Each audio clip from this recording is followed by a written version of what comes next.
La vraie force de caractère, ce n'est pas cette volonté que l'on impose aux autres. Cela peut être une dictature.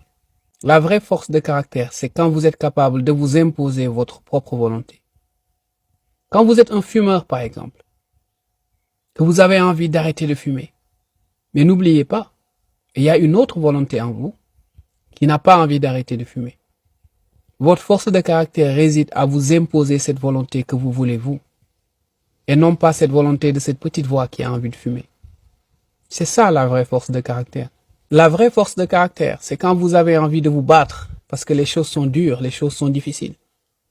Et qu'il y a une voix qui vous dit reste au lit, de toute façon rien n'est de ta faute.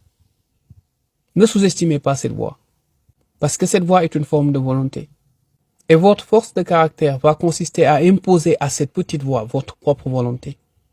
En réalité, il n'y a pas une absence de volonté. En réalité, en nous, il y a toujours deux volontés. C'est comme cette personne qui a envie de se lever toutes les nuits pour méditer ou pour faire autre chose et qui dit je n'y arrive pas. Cette personne n'y arrive pas parce qu'elle cède à la volonté de cette voix qui veut la maintenir sous la couette. Et elle n'arrive pas à imposer sa propre volonté. Vous devenez vraiment un homme ou une femme quand vous arrivez à vous imposer vous-même votre propre volonté.